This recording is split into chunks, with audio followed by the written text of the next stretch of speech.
Okay, this is the tasting room under the house. Posters showing the vineyard, Vertine behind, different views. There we go. There's Giacomo working hard.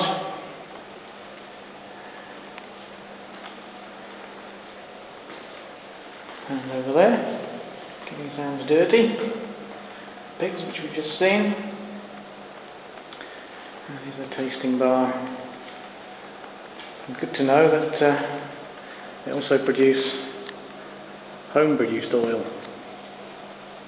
So I should be taking some of that with me today. There's also an interesting exhibit here, a cross-section of the soil, which on the face of it is very poor. Surprisingly, because of the methods they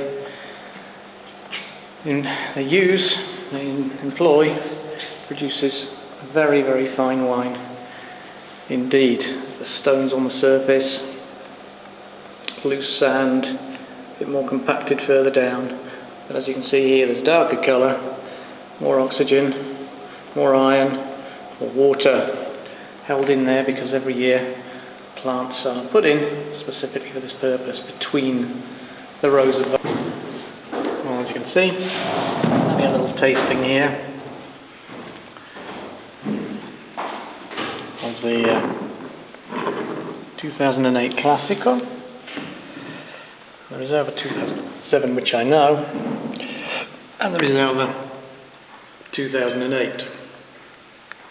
Particularly good 2008 because although the weather was early, coming cold, there was actually an advantage for the biological methods used here, so the wine was rather splendid. Got some nice meat to go with it here, some crudo, and what we do, I'm in Tuscany, but this bread is salted. I've been living on unsalted white bread for 2 weeks, so it's a nice change to have something a bit more tasty. There's the price list. Get that there. Classico 2008. 15 a bottle. Okay. And the oil. €12 for half. Okay, this is a IGT. And the name is Sassi Chiusi. Okay, it's a Cabernet Merlot mix. And the name suggests something hard and something closed, which it certainly isn't. It actually refers to an old name for the walled town of Vertine, which is just round the corner. I filmed it earlier, and the idea is the walls enclose the town. Puoi spiegare un po' il metodo ancora? Posso filmare? Sì, in English I suppose. Oh, okay.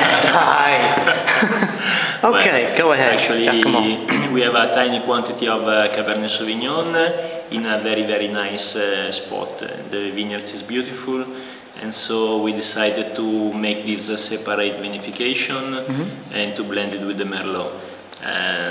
So basically the quantity is a tiny quantity. We fill more or less half of a little concrete tank. So after 2-3 weeks, when the vinification, the regular vinification is completed, I top the wine with the Merlot that had been previously vinified because it's a variety that has a early maturation. And so basically the wine remain, the head of the skin of Cabernet remain covered in the tank in kind of infusion for a couple of months. So I blend the two varieties in a very early stage, and I take the most I can from the skins of the Cabernet Sauvignon, which I think are far more interesting and complex because this very late ripening. Okay, so let's taste it. Thank you, Giacomo. Here it is, sitting quietly in the glass. Let's look at that. With the sunlight behind. some up the glass to get a bit of colour going. I've got a light catching there, delightful colour. So we'll give this a sniff and see what we've got. Okay. That's much lighter. So, fresh fruit, dark fruit, blackberries.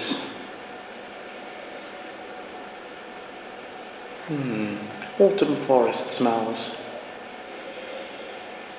Very pleasant. Not overpowering at all. Let's give it a taste.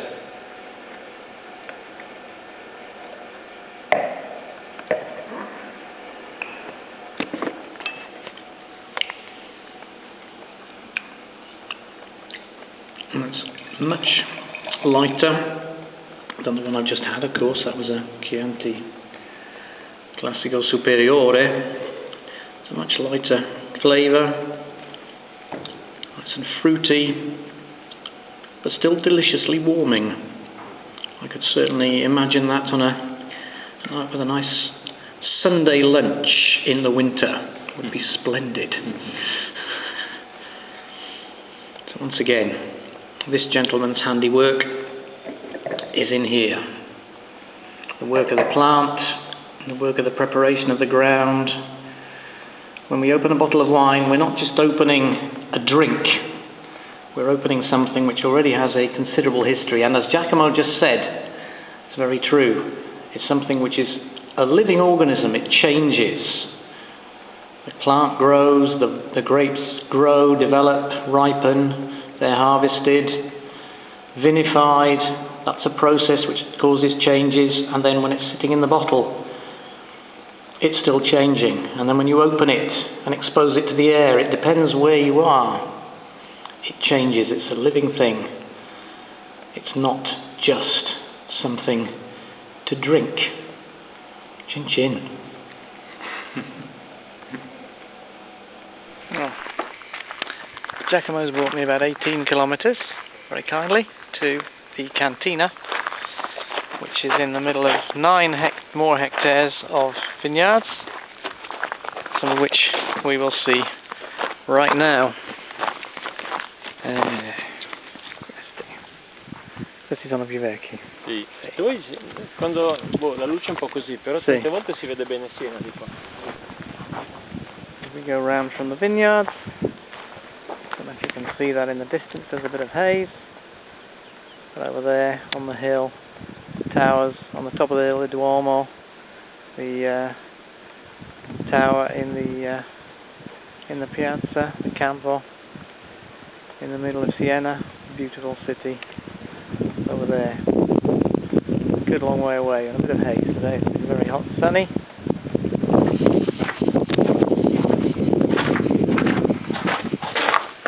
Going down the back here. Questa è una pianta di capperi. I capperi, sì. Poi fa il tutto e fa queste cose qua. Sì. Mi piace i capperi.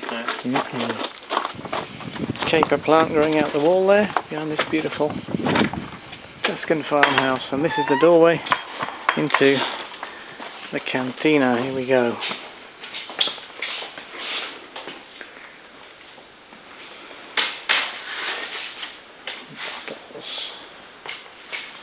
Qui abbiamo l'etichettamento perché per l'imbottigliamento arriva il camion. Ok. Qui c'è un piccolo stock, bottiglie e poi la finaia è sotto, ci metto un po' di tempo. Okay. The bottling plant there. All right here. That truck. And it's bottled. The labeling is done there. Some here, large bottles, and here is a supply. Bottled up, ready to be labelled. Wow.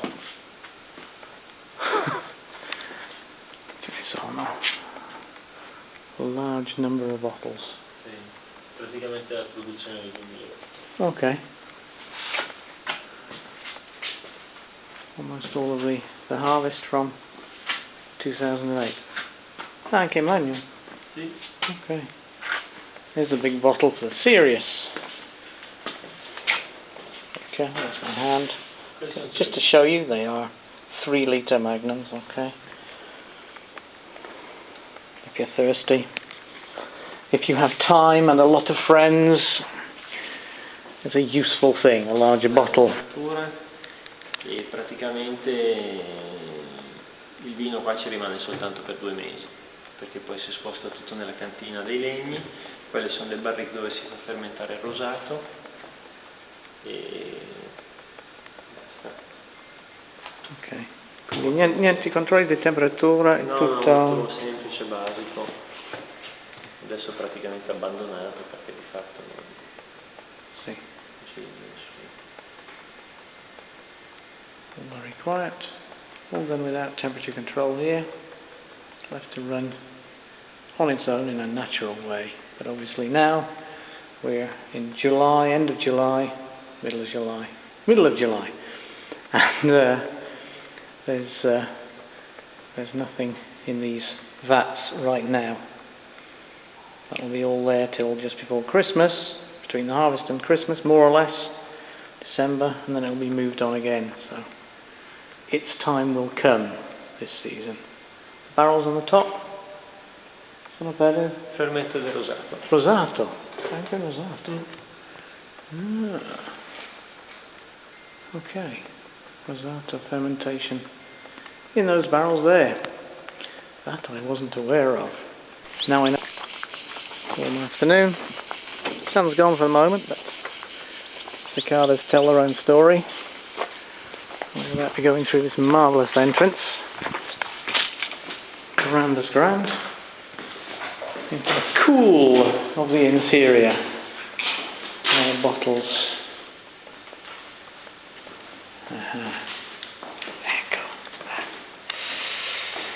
Wow. But this is where the wine is living and developing. Tanks in the other room are empty. These, however. Ok? E cosa c'è di buono in giro? Qui c'è l'annata 2010. 2010. Quindi Okay. ci sono un po' di botti vuote che sono quelle pronte poi a riprendere l'annata 2011. Okay. Some of these are empty. I don't know if we can see that. The light is low. However, much cooler than outside, a much more even temperature. Many of these are empty, waiting for the 2011 harvest. And there we go. There we are. This one is intended to be used Chianti Classico 2010. Lungostrada, that's the vigneto? Okay. And the name of the vigneto è Lungostrada, literally along the road, but that sounds very banal in English, molto più bello in italiano. Okay, so these 4, yeah? Sì, 5, there's another one. Oh yeah, V6, okay. Got you.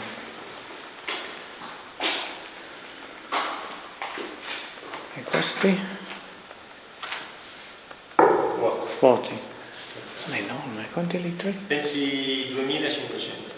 2.500 litri. 2,500 litre barrels. Unfortunately, they're empty right now, but a fair size.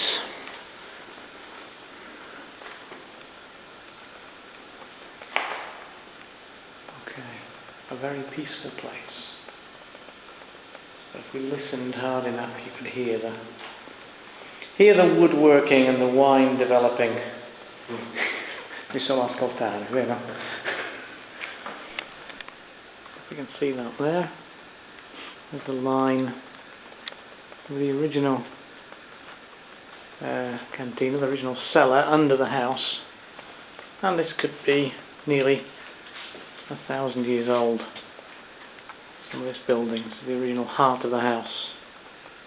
The rest is still pretty old, but not that old.